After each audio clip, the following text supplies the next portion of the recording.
Oh, and she swaps up under the bank. Welcome to Cabarita Beach on the north coast of New South Wales for the final round of the Continental Tires Australian Superboat Championships. I'm Sean Henselwood and we're here to decide 3 Australian champions this weekend. 350 class and Group A, more than likely pre-decided before this weekend. But in the unlimited superboat class, boy, it's going to be a hell of an event. Let's go and talk to Daryl Hutton, the Kiwi, and also Mick Carroll, the Australian, who's won 2 rounds this year, about what we're going to expect today. Final round of the Continental Tires Australian Superboat Championships. It's come down to this. 5 points between the 2 leading drivers. One's an Aussie, one's a Kiwi, although I don't know whether he likes to admit that anymore. This is pretty big, boys. What are we going to expect today from Mick Carroll? Oh, hopefully we're going to have a really good day and everything's going to work well, and hopefully Daryl will have a few hiccups along the way and we'll end up on top. What's your answer to that, Daryl Hutton? Oh, hey, it's racing's on the water, and that's where it's going to end. And anything can happen from here. Like either of us can clip a corner, have an engine failure, anything like that can go down. But it's at the end, it is good, and both of us probably feel the pressure today because it's so close. And it's at this time it's anybody's game ball. What have you got to do, Mick? You're 5 points down. You've got to win everything. Yeah, I've got to have a nice clean run on every run and collect as many points as I can, and just hope for the best. And if everyone comes out of today being safe with no injuries, it'll be great. And Daryl, yesterday you took top honours. You're only a couple of tenths clear of him, and you guys are well clear of the rest of the field. Are you going to be able to keep that up today? Oh, that's going to be hard to keep that running smooth. Like we're at our end though. There's nothing left in it. And that's it. We're coming down to thousandths of a second now between us, and that's the best part of it. Is it is going to go right to the finish. Peter Freckleton, the owner of the Hooters boat, we used to watch you going around thinking, gee, it's not a bad old thing. It gets around midfield and all that sort of thing. You're giving it to this crazy Kiwi, and all of a sudden he's at the front of the field. What's the deal there? Yeah, but he's brought it to life a bit. I used to just pop it around, and he's put the pressure on me and made me go a bit harder, and he's going racing really well. We're going to adopt him too. If he wins, we're going to call him an Aussie. If he loses, he's just another Kiwi. Oh, I think it might be a Kiwi take home our title this year. It's going to be close though. They're both going for a hell of a leather. This afternoon it's going to be one hell of a final. Oh, I reckon Daryl Hutton might have it today. It's a bit sad to say that a Kiwi's going to knock off an Aussie for the Aussie title. I tell you what, he's going to earn it though. I'm going to give him a fairly hard push. Yeah, it's going to be pretty tough actually. Yeah, I'm friends with both of them, so I'd have to say that Hutto's a world champion and got a lot of experience. He may just hang on, but I would like Mickey Carroll to win as well, so yeah, it's going to be close. Heading into the final round of the Continental Tires Series, in the unlimited class, Daryl Hutton, the Kiwi, holds a 4-point advantage over dual round winner Mick Carroll, with reigning champion Phil Dixon on 180 points there in third. He's got it all cut out for him this weekend. Slade Stanley, meanwhile, he looks like he's got this championship wrapped up. He's well clear of former champion Rowan Smith, although Ted Sagitis is breathing right down Rowan's neck for that second placing. In the 350 class, Jake Garlick, the revelation of 2008, he's well clear of the old man, but anything can still happen. Sadly, reigning champion Brooke Lucas has dropped well back, and I don't think he's going to be able to go back-to-back this time round. And qualifying for the Continental Tires Australian Superboat Championships final round here at Cabarita was a fairly clean affair. Not too many boats out of the water, not too many incidents, which was fortunate. There you see Jake Garlick shaving a corner to try and gain some extra time. He really didn't need it. Of course, he was at the top of the timesheets of the 350 class. The big crowd, the big local crowd was on hand to see, unfortunately, the 321 Ignition boat not make the top 10 again, although he's getting closer with every outing this year. Ted Sagitis, meantime, very exciting. He was looking to try and take second in the championship. He did a pretty good job. Greg Mercier, who's come alive at the tail end of the series this year, managed to pull off a top 2 time, which was pretty impressive before this. You idiot! The line coming through. Oh, don't blame the line. At least Mrs. Krusty was impressed. Rowan Smith, former Australian and world champion, he was doing his best to try and hang on to position 2 in the championship. Mick Manini here, he failed to make the 10 again, but he, like the others, is getting ever closer. And Red Raw, now a 400 class boat, having their second run in the category ahead of the forthcoming World Championships. In the unlimited class, It was down to Tony Gustozzi, the man who dominated the first 2 rounds of the championship. He set a strong early pace. He was really on fire, as was this man, Jamie Welsh from Western Australia. He continues to improve heading towards the world titles. Canberra Floorcraft were making their second appearance in the championship this year. They're looking for miles under their belts ready for the World Championships. They're going to join the field too as they take on the Kiwis and the best drivers in the world, including this man, one Daryl Hutton, who very nearly almost didn't make that corner. And he's well and truly underway with Hooters there. He was setting a cracking time early. Here's a replay from outside the boat. You can see how he's just missed that apex, which is one of those things when the corners come up as quick as they do. Andrew Page and Kamikaze on his own this weekend because this man, Dean Finch, was back in loose cannon, doing exactly what he enjoys doing. Here he is throwing the boat out of the water. It's an awesome run. Just came across his own weight, and this thing's got so much horsepower. It didn't drive it through it, just launched it straight across. How anybody can drive this one, I don't know. Well, there you go. Even Finchy's got to ask that same question.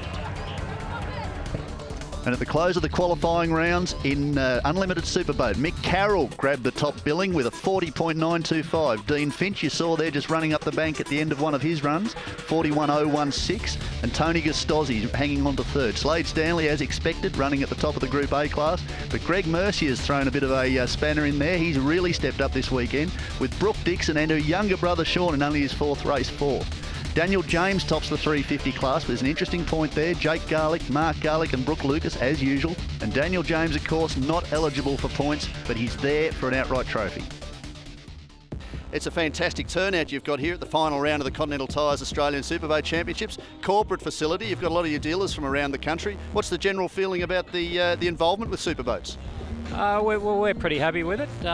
Year on year, we've seen terrific growth. It's we kind of can relate to the jet boats because we're an emerging brand and they're an emerging sport, so we see a good synergy there. Continental Tires has become synonymous with the sport. It seems a little unusual to be involved in a water sport when you're tyres for cars, trucks, commercial vehicles, etc. Yeah, well, of course we'd love to see the boats on tyres, but it's not going to happen. Continental like to think they are at the leading edge of technology, and we see the jet boats pretty much the same. So yeah, we see a good synergy there. You're getting much feedback on the involvement of Continental, obviously through your dealers, etc., with the television and the increase in profile of the sport this year. You'll be getting some level of feedback. What's that been like? It's been pretty impressive, really. It's amazing how many people I've spoken to, and they've seen the jet boats on television. So I think from that point of view, we're really happy. 350 class top 10, Mark Garlick, former champion in this category, battled all year with his son. He's the one that's going to come out first. He's going to try and set that time. He's pretty confident, but young Jake reckons he's got his number. Let's see what Mark can do. The clock starts ticking. The top 10 shootout for the 350 class. This man has been on the pace right across this season. A Queenslander, he knows this track intimately. Maryborough is his home track, but he knows Cabarita Beach very, very well. And he's very, very smooth. He'll be looking very good to at least get second in the championship, but he'd be desperate for first. I say he looked good, Boydo. That wasn't too good. No, picked up a bit of bank there, and I'm sure Jake will be watching nice and closely there, but rounds out the time, 47.442. Nathan Dickinson next up. He's been quick this weekend. They've got the engine out of Red Raw. Red Raw, of course, has stepped up to become a 400 class boat this weekend, and the engine that they had in this boat last time round didn't do so well, so they've replaced it with a loaner, and it's doing a pretty good job. Nathan's been battling for third or fourth all weekend. Managed to get bogged down a few times there. That cost time 48.255, the finishing time in the top 10. Oh, Rhiannon's boat sounds a bit like a tractor. Unfortunately, they've dropped a couple of cylinders here, Boydo. They were mentioning earlier in the weekend that they found this as a spare engine sitting out the back under a tarp. Only owes them about $1,000, but currently it's a V6. Which way? The hard way. What can Brooke Lucas do? Reigning champion. He's been working on this new Stingray boat all year, and he's really got some hot pace out of it this weekend. During qualifying, he's only a matter of tenths of a second off Mark Garlick, his arch nemesis. You can see on board how smooth he is with his steering inputs. There's only very minimal turn on the wheel, yet the boat manages to negotiate the corner just as he needs it. Good run, looking for a quick time in the top 10 shootout. Our toy pushing hard at the moment as it makes its way down the back end of the circuit. I'm back on board.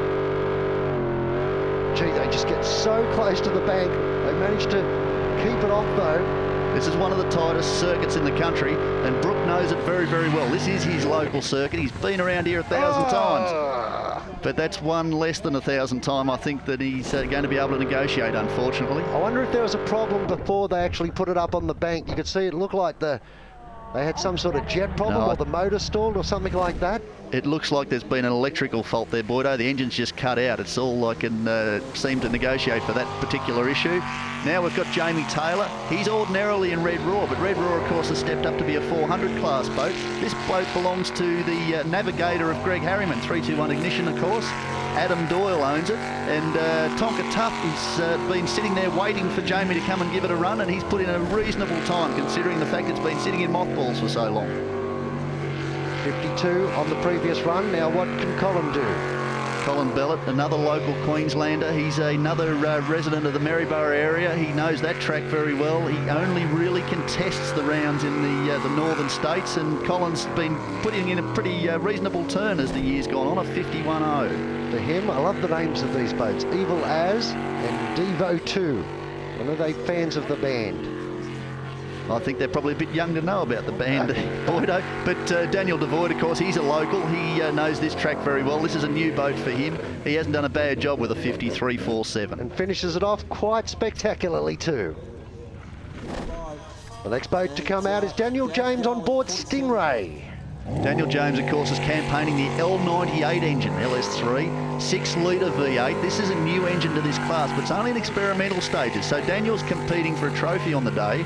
He's not competing for outright championship points.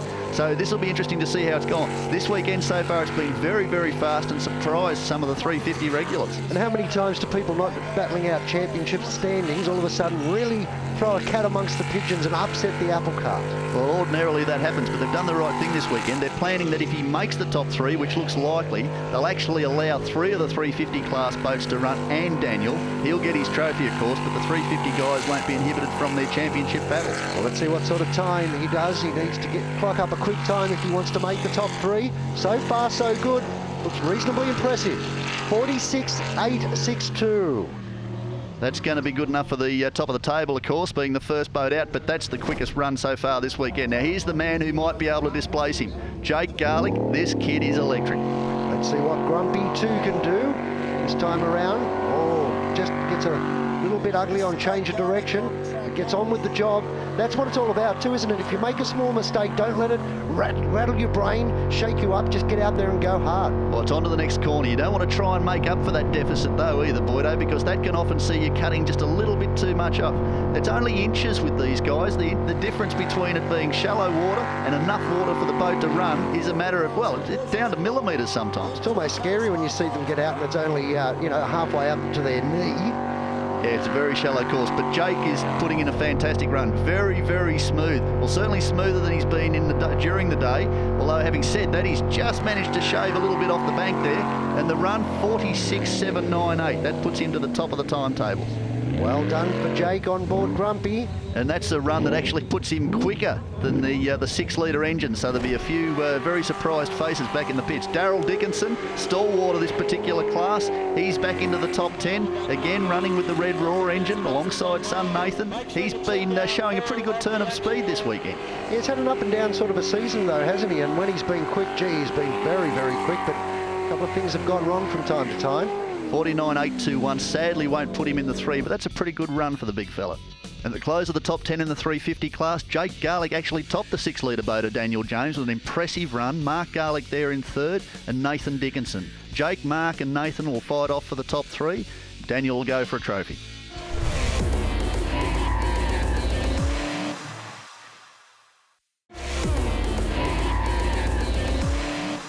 Phil Dixon, reigning Unlimited Superboat champion. You're also the promoter of the Temora Jet Sprint facility, which is hosting the first round of the UIM World Championships on the 21st and 22nd of November. Sounds like it's going to be a great show. What are we going to expect? Oh yeah, Temora's lucky enough we're going to put on a powerboat spectacular where we're going to have not only the UIM World Jet Sprint Championships, we hope to have various other forms of water-based motorsport going simultaneously with the jet boats, one on the lake and one on the jet boat track at tomorrow. So we should have skydivers, we should have a display from the Aviation Museum. It's just going to be a full-on adventure weekend. This is a proper international world championships. I believe invitations have been sent out all over the world to see who we can invite. Yeah, invitations have gone out to the UK, England, America, and of course Australia and New Zealand. Predominantly Australia and New Zealand are the best in the world, so hopefully we can get a few Yanks out here and see how we go against them. Well, time now to go racing the 400 class, the top 10. This has come down to the get on with it. If you've got the speed, it's time to prove it. And Brooke Dixon's first out in True Blue 2. She's one who certainly steps up when it comes to top 10 time, Boydo. She's usually fairly conservative through the heats. This is a new boat. This is a boat they were due to introduce earlier in the year. It didn't come online until the last couple of rounds. Had a couple of little niggling problems, which has kept them off the pace that they wanted to be. But this weekend, her and her brother Sean, who's in only his 4th event, have been pretty quick. Gee, it looks smooth out there, doesn't it? This particular track layout doesn't see the boats cross their own wake all that often, but of all the boats on the water, this Sprintec, and this is the latest generation from Peter Coe, 5-time world champion, they cut through the water better than any. You just look at how well this boat sits in the water. And Brooke's really on it this time round. She's desperate to get into the top 3. She doesn't want a younger brother knocking her off in a 43.077. That's impressive. Great time there by Brooke Dixon, True Blue 2, but it's only early days. Ted Zagitis comes out in Triple X. Teddy's been a little off the pace this weekend. He's renowned for being incredibly aggressive and incredibly fast. He's also fearless. This weekend he's just been a little off colour, and that's not because of how he's feeling. I think he's under a fair bit of pressure. He could just about knock Rowan Smith off that second position in the championship if he had a solid run, but unfortunately Rowan's having a tough run, but Ted's having a tough run. Here you can see the look of concentration on his face. He's really pushing hard, but he's not comfortable. Look how cool, calm and collected they are though. I don't think I'd be quite that same travelling at these speeds around such a tight, twisty circuit. This boat, of course, won the Group A championship last year in the hands of Fonzie Mullen, so it's a well-rehearsed team. They know exactly what they need to do here this weekend, and Ted's really putting it down. But a 43.609, that's not going to cut it, I don't think. Just a little bit slow for Ted Zagitis on Triple X. Now the Conti racer comes out, Chris Bollins at the helm. This is a fantastic run, Boydo. A couple of rounds ago, he was in a 350 class running onto the podium.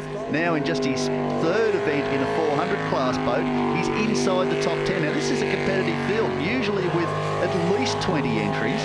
Chris has got himself well on the pace into the top 10. Bogged down there, unfortunately, but he's been doing a great job this weekend. Yeah, that'll cost him a little bit of time and may see him bow out of a potential top 3 run. Just bogging it down on the change of direction. You see how much momentum he lost. Now we'll find out how aggressive he's going to try and be on picking up that time. As you can see, fairly. I think Chris is a little bit wise to the point. He's been burnt before when trying to make up for lost ground, and this time round he'll be hoping to impress that crowd on the hill. A big corporate tent full of continental dealers from all over the country. A 44.225, that's a great run, but sadly not good enough for top 3. Well, interesting, this top 10 throwing up a few interesting runs. Ton of guts, Rob Coleman. Well, Jura's Robbie Coleman's been a real revelation this year. He's really come alive and done a fantastic job. Every round he seems to be there, knocking on the door of the top 3. Anyone has a bit of a lose, Rob's right on it. And here again this weekend, a track that's not for the faint of heart. He's more than happy to wrestle with the top guys. Good change of direction on his boat too, isn't it? It's not washing off a great deal of speed when he does it, but the boat wants to go exactly where he's pointing it. Another well-tuned Stingray boat, of course, built by Australian boat manufacturer Tremaine Jukes is the owner of Stingray these days. He didn't in fact build this boat, but he's responsible now for looking after that team, and he's really got them settled down. So far so good, time ticking away over the 40-second mark, but this will be a clean run, 43.874. Geez, they're all within a couple of tenths of a second, Boydo. The difference between hero and zero is really going to come down to not very much at all. Now, Rowan Smith, here we go. Can he hang on to second in the championship? The BTS racing machine sets sights on the circuit, clock starts ticking. Aggressive into the first turn, so far so good. A little bit like Ted Sagitas, who's breathing down his neck for P2 in the championship. He's been a little off colour again, result-wise, not so much with his physical state. He's not real sure exactly what he needs to do. They had dramas last time around with the electrics in this boat, so they've managed to pull a lot of things on. A lot of the peripherals, like the Motec system, etc., have been taken off the boat to ensure that they're not interfering with its overall performance, but it's still a little bit down on the power that Rowan's happy with. Well, that time down through the left-hander, you saw it bounce up and down a little bit, which will cost a bit of time, but it was looking pretty smooth up until that point. How much speed he's getting out of the motor, time will tell. Speaking of which, 43.983. Another run inside the 43s. This is becoming a little bit of a habit. Now, here's a man who, so far for the second half of this year, has been on fire. He's rarely outside of the top 3. This weekend, again, he's been right on the pace. This is probably one of the fastest Group A boats in the world. Krusty, by his own admission, isn't a young man anymore, but by crikey, it hasn't slowed him down. Greg just absolutely loves this sport and everything to do with it, not just out there racing, the corporate scene behind everything that keeps this great sport going. And you can see once he gets out there, it's forget everything else and just drive the boat as hard as you do.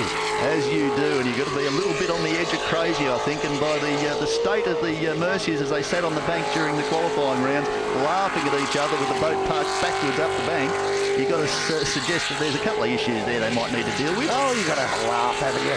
Let's see what sort of time Greg's able to clock up. 42.516, impressive. He'll be very happy with that. He's broken into the 42s. He's got that a little bit closer, and Mrs. Krusty's absolutely wrapped. Slade Stanley now, hazardous. It has been hazardous for people who want to take out the #1 spot right across the season. What do they do this time?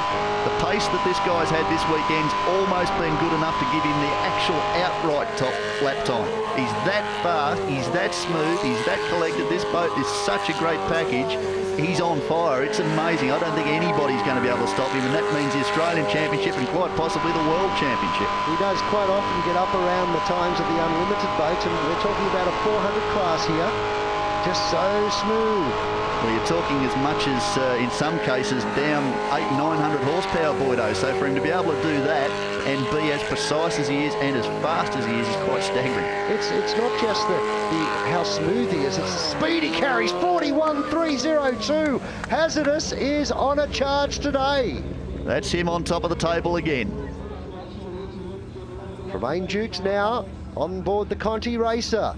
That's a big time to beat by Hazardous. What can they do on board the 82? First time they ran this boat here at Cabarita, TJ was saying that it was the best boat he'd ever driven. And of course he's going to say that, he built it.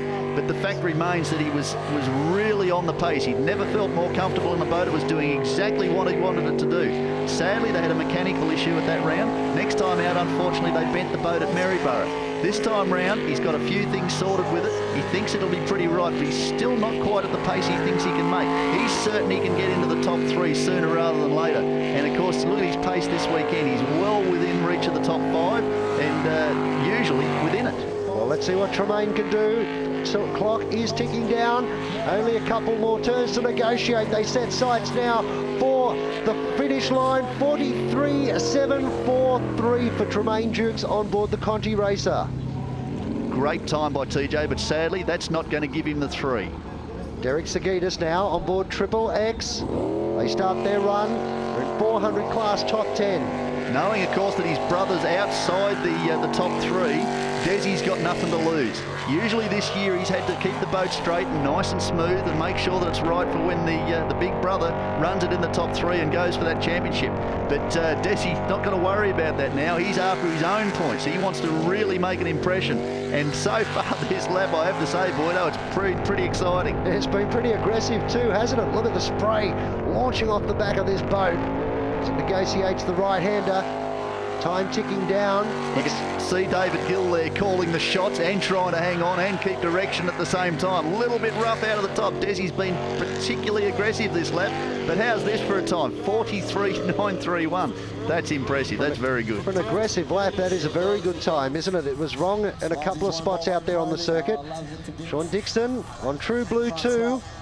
You talk revelations and young guys, and this bloke certainly has been one of those. The assistant editor of 321 Ignition magazine's been electric since he got in this boat. This is his 4th run. He qualified 4th fastest, only a couple of tenths off the pace of his well-versed and well-experienced sister. She's won 2 rounds this year. How dare he come in after 4 rounds and be so close? Well, it just goes to prove how good the young talent in this sport coming through the ranks is, and how quickly they're able to get on the pace where we know it's a real masters category.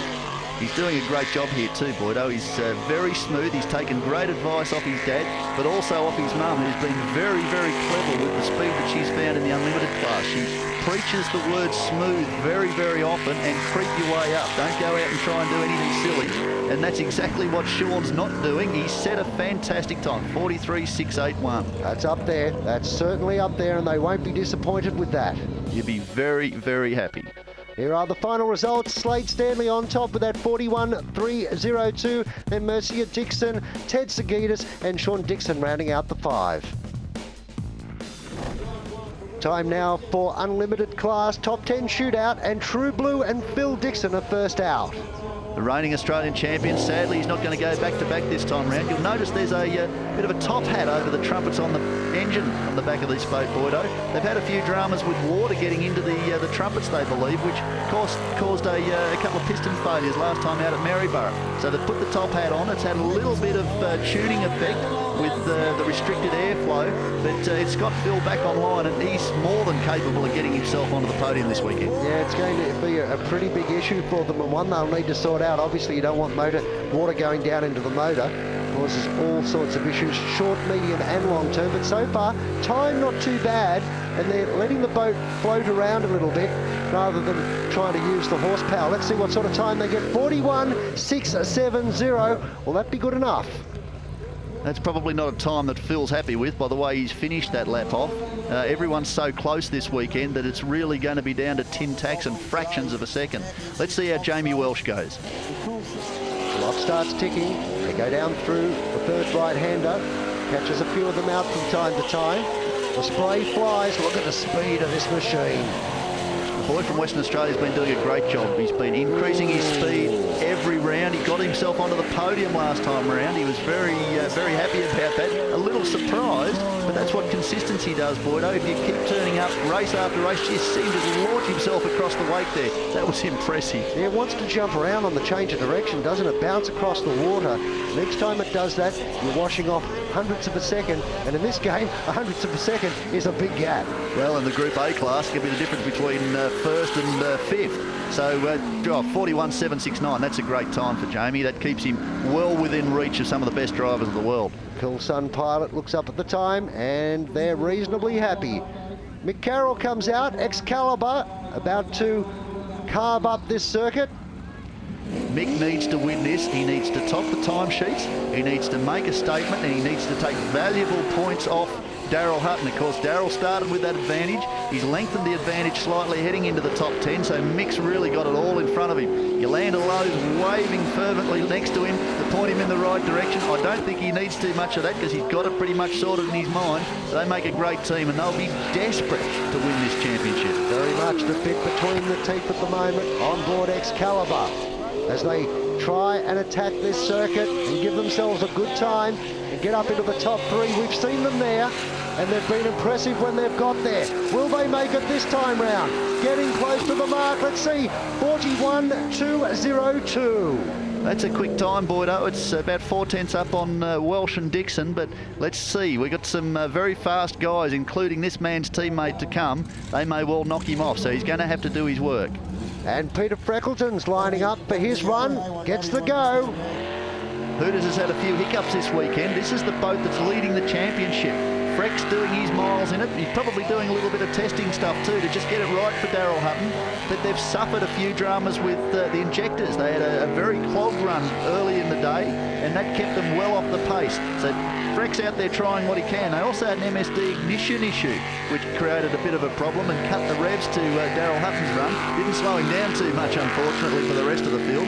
But it's been not without dramas this weekend. So Freck will be doing everything he can to make sure this boat's right and ready for Daryl Hutton to have a stoush to take that championship win. While Freckleton wants to be competitive, and as you say, it's very much a shakedown run. Let's see what sort of time they get. It's not bad, 40.412. Freck's best run of the weekend. He'll be pretty happy with that.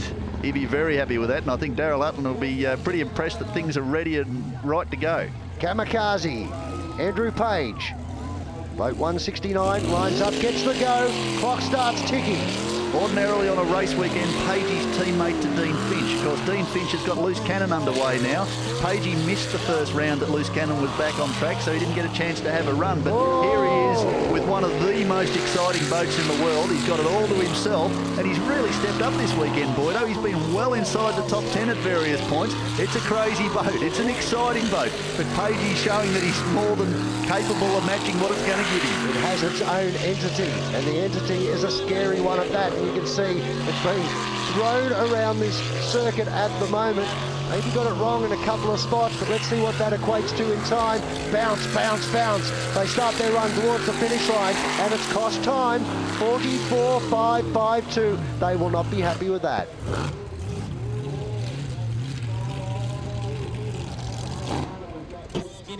Louise Dixon now, the B driver in True Blue. This is the boat that won the championship last year and has been more than capable of pressing a time at any round this year. Now let's have a look on the inboard. Casey Lack pointing the direction there for Louise, who's incredibly smooth. Just watch her run. I don't think I've noticed so much water coming over the bow and into the boat before. That onboard gave a great shot at that. You can see them launching their way around, and as you were saying, talking about this earlier on, smooth, controlled, not too hard on change of direction, and it always seems to give rewards of good times. Louise has had a great battle all year with West Australia's Cheryl Welsh, a multiple West Australian champion. Of course, Louise is a former Queensland champion. It's been a real battle of the girls. It was never intentional. It's just worked out that way. And for mine, the last couple of rounds, Louise has had the edge. But this weekend, it's going to come right down to the wire. 44.001. That's a pretty good time from Louise, but we'll see whether or not Cheryl can knock that off. As True Blue makes its way back to the dock, it's time now for Cool Sun. Cheryl Welsh up onto the start line, waiting for it. Go! Liberator boat from Western Australia. It's really been a great surprise to the eastern states to see how good the equipment is coming from that side of the country. We don't see too much of them ordinarily. They run their own series, but the Welshes have come out and really shown what they're capable of and surprised a few people. Cheryl's been very, very quick, a bit like Louise Dixon, very smooth, very calculating, always there. You don't want to slip up when she's around because she'll just jump through and grab that position. So we're looking for great things from them as we head towards the World Championships. Well, what can they do? Time ticking down at the 34-second mark now. About to make their run towards the finish line. Unlimited class, top 10. Here we go. It's going to be a 43.876 for Cheryl Welsh. And she's got the better of that run with Louise Dixon, just a couple of tenths shy, and better, in fact, than Louise's time. The rivalries within rivalries, that's what I love. Tony Gustozzi up with Excalibur. Tony, of course, won the first two rounds of the championship this year. The first one in spectacular fashion, crossing the line in the air, not recording the outright win he'd like to have had by setting the best time on that particular day, but he had enough points to walk away with P1. Let's be honest, he was trying for the lap record that day. Well, he only needed to finish, Boydo, and he was going all out. Mr. Excitement is Mr. Gustozzi, and he's been a little bit lacklustre in the middle rounds of this championship, leaving his teammate to go after that all-important national championship title, but this weekend he wants it for himself. Yeah, important to get it right at the business end of a season, and Tony's giving it everything he's got at the moment. Looks reasonably good too. What sort of time is he able to pull up? 40.644. They'd have to be happy with that. The grin will be from ear to ear. He's back. He's had a little bit of an off period, but he's back. Now, he's the man that everyone's going to be standing up to watch. This thing is just incredible. 475 cubic inch twin turbo. Just watch it go.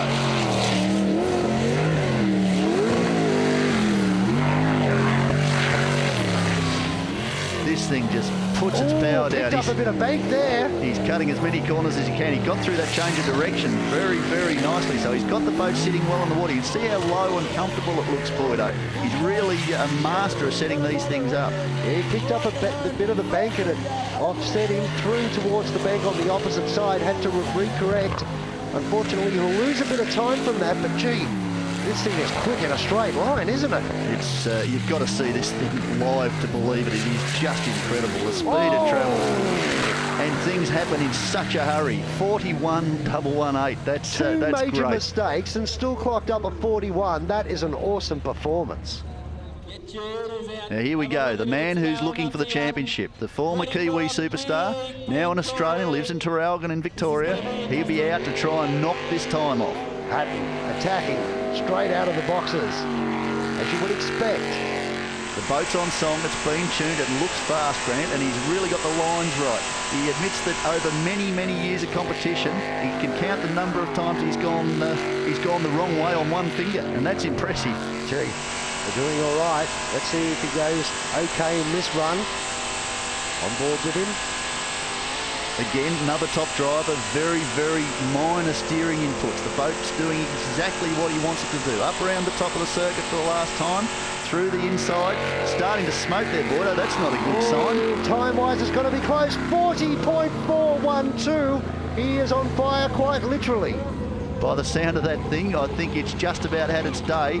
But despite that fact, and it was some distance before the finish, it started to smoke. He set the top time. That's incredible. Tony Gustozzi in second, Dean Finch in third. Fourth is Mick Carroll. Bill Dixon rounds out the top five. Coming up after the break, it's finals time. Stay with us.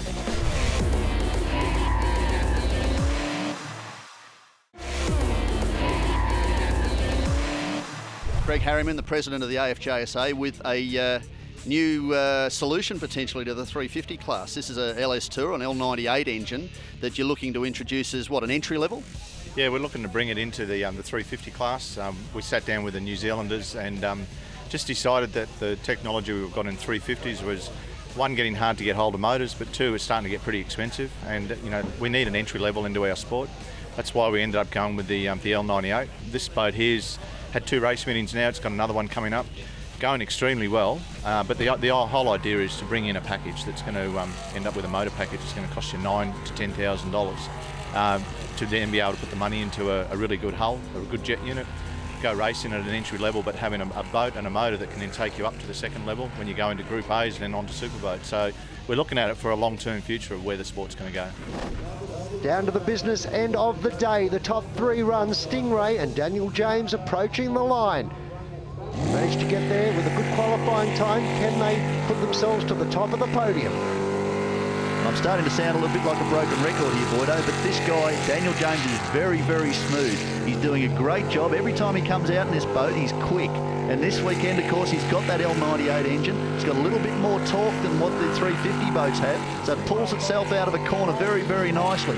It's got that little bit of extra weight too, but it's doing the job that he needs, and it's shown that he's more than capable of matching the leaders. And sometimes a change, even if it's not a great deal in horsepower, psychologically can make all the difference. What sort of time are they able to pull up? Getting towards the latter half of their run. This is the top 3. Number 50 class, down towards the line now. A slow time, 46.744. That's not bad.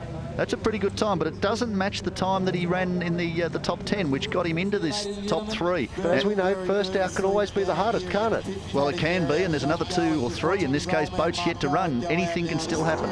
Grumpy attacks the circuit. The Garlic family, fanatical about their motorsport and fanatical about finishing on podiums, in fact. Well, it's going to be an interesting period for them in the future here. Wife Kerry's pointing the way for husband Mark. They've got the boy, of course, out there bound to pinch the championship from them. I don't think they're too disappointed about that, but of course this boat is having its final run as a 350.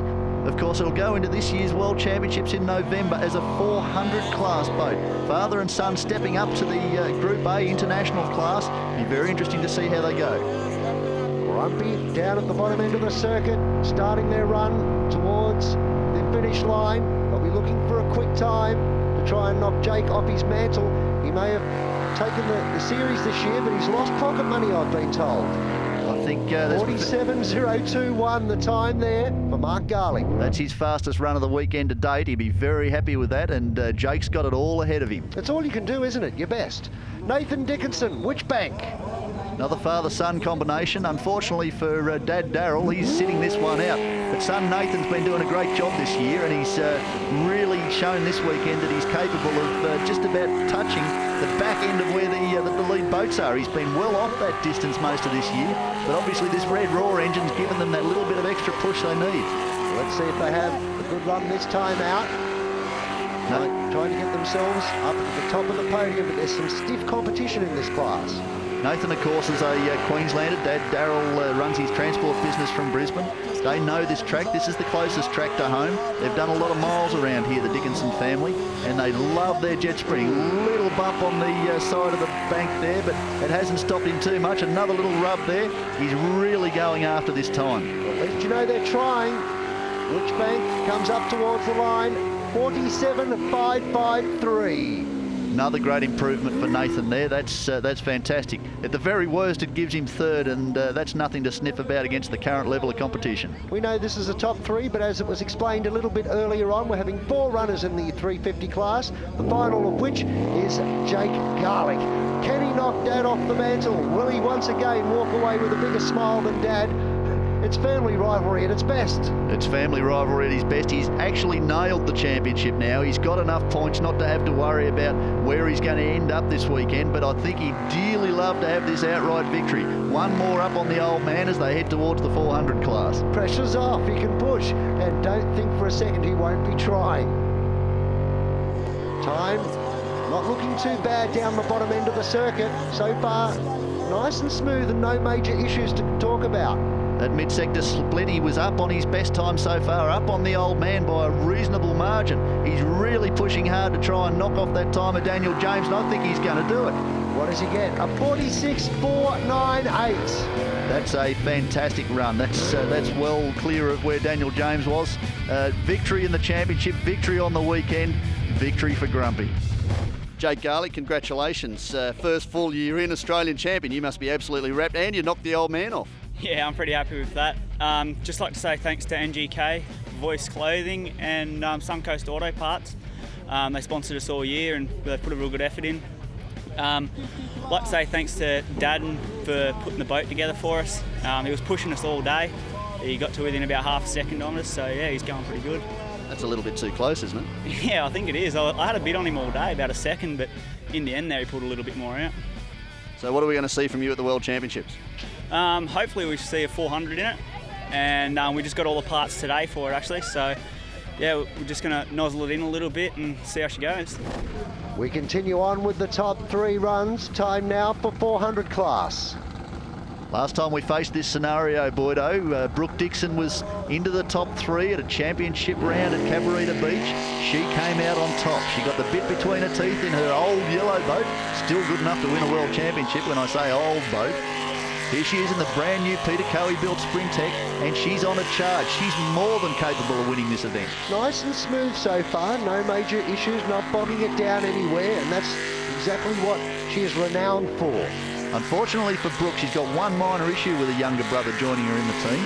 He's about 1.5 foot taller, so the seating position's a bit of a compromise between the two. Poor old Sean's got his knee up under his nose, and Brooke's got to stretch almost full length in order to reach the pedal, so she's not 100% right with it, but that's not going to slow her down too much by the look of this time. But it can be very disconcerting. The time, 42.576. In typical Brooke Dixon fashion, that was another blinder pulled at the death knock.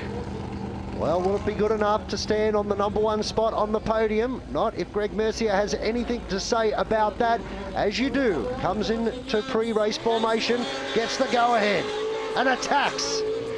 Last run he had around here, Boydo, he showed me the throttle trace. 100% throttle just after the start. You got the minor hiccup off the start, but his right foot is flat. It's all about how well you negotiate these islands and where you can pick up the little extra bit of sniff.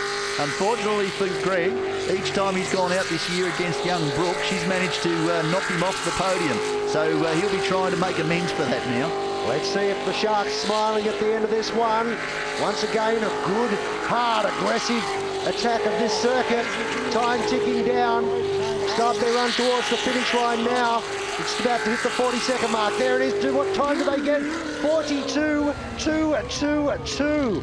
So good enough to go top of the pops, but will it be good enough to stand on the number 1 spot on the dais?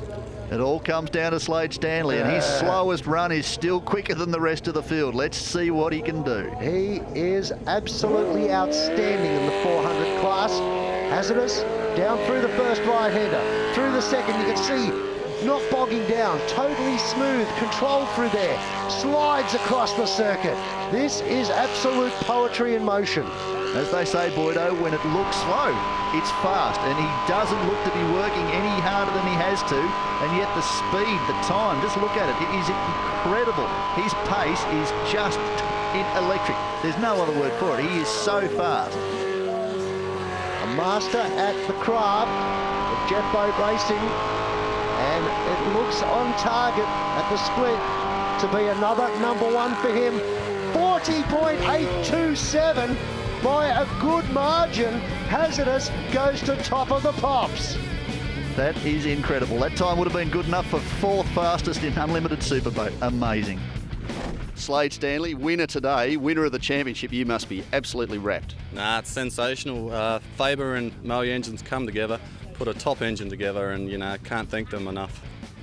Now, you said a time that was just mind-blowing. It was almost good enough to knock off Dean Finch. You said you might even do that during the day. His was a cracker in the end, but do you have any more left if you needed it? Yeah, we would have liked to have chased a bit harder. We could have lent on the engine, but we thought, why, when we got the World Series coming up? So it would have been nice to have a go at them, but it was good enough today. Pretty subdued. You just won the Australian Championship after 2 years of trying pretty damn hard. You must be absolutely wrapped, really. Yeah, no, it's a great feeling, and yeah, it's been a long time coming, so we're wrapped, and I just can't thank all the team enough. My old man, he stuck by me doing all the work on the boat, so yeah, just can't thank him enough. Time now for Unlimited, and it's Excalibur that's going to have the first run. Tony Gustozzi behind the wheel. Unfortunately, we're down to 2 boats, Boydo, because the Hooters boat, it did an engine. It's done a couple of pistons after its top 10 run. It won't make an appearance, so it's a 2-horse race now. Old foes Gustozzi and Finch, and Gustozzi really wants to knock that little man off the top of the podium. Well, we know he can be aggressive, especially when he's got the opportunity to get to number 1. Let's see the run. So far, it's been smooth by his standards. Still very, very aggressive, though. Time ticking away at the halfway mark. Not bad. Attack, attack, attack. Tony Gustozzi doesn't know half speeds. He goes half speed, he goes the wrong way. He needs things to come up at him fast. And in this Sprint Tech, the ex-Peter Cowie machine, fast is more than at hand. Only former defences attack. 40.197 for Tony Gustozzi and Excalibur. That's his best run of the weekend. That's a great time. That's really going to throw the gauntlet down to this man, but I reckon he's more than capable. Let's watch this. This will be incredible. Let's see if he's able to turn it into a fast time. Gets it a little bit wrong. Has to jump the boat out of the water to negotiate the turn. Not a good start. Oh, and runs a little bit wide. Flicks the boat around. This is not what he was looking for. Dean Finch under the pump. This is more like a V8 rally car than a jet boat. He admits that the most he can get out of this thing without frightening himself after death, and I'm frightened looking at it, is 68% throttle. Imagine what happens if he gets near 90. The turns are just coming up so quick, but that's what you'd expect from this class. But this boat is really good on change of direction. It's just when you're being that vicious, look at the time, still not bad, 39.794. Unbelievable time. Brilliant, brilliant by Dean Finch. Dean Finch, winner of the final here at Cabarita. That was a fairly blistering time that Nutsy set in the top 10. Did you think you were going to be able to knock him off? Oh, look, the boat definitely had the power. Yeah, just whether we could just pedal it softly enough through the tricky bits and give it a good squirt down the straights, we were right. You spent more time out of the water than in it at one stage. How do you manage to get it to go? Oh, look, it's awesome. We're on about 65% throttle, and as soon as we hit the throttle to full, it's instantly there. Oh, it's unbelievable. Daryl Hutton, what a final. You set a top 10 time that blew everybody away. They were not expecting it, but that was it once it went on the trailer. Yeah, we'd had some issues beforehand and struggled with the run before. I think I went the wrong way, and then I was checking the gauges and all sorts of motor was sort of breaking down, misfiring like anything. And turned out that it was a rev limiter. So at the last minute we pulled the rev limiter out before Freak went out for his last run. Boat jumped alive, away it went. But 3/4 of the way through that run, it started to genoble pretty badly, and it just started losing power. And so to get across the line and still do the time we did, we were stoked. We were absolutely stoked. Well, at the end of 6 fantastic rounds, this is the way the championship points are. Daryl Hutton takes out the win over Mick Carroll, Dean Finch, Phil Dixon. Bonzi Mullen sits back there in 5th. Tony Gustozzi 6th, but he's been right in all of the action right across the season. And Glenn Roberts is rounding out the top 15. Slade Stanley, of course, been the dominant force in Group A all year. This is a well-deserved victory. He's comfortably clear of former champion Rowan Smith. Ted Seguidas sadly didn't manage to make any inroads. Brooke Dixon, 2 wins out of 6 rounds this year, deservedly jumps into 4th position in the championship. Now we go back to the 350 class. Jake Garlick, as you said, takes the win over Dad Mark Garlick. Brooke Lucas in 3rd spot. Nathan Dickinson in 4th. And Daniel James rounds out the 5. But what an outstanding run the 350s have had in season 2009. That's all we have time for on today's program. Looking forward to your company on next week's show when we have at it once more.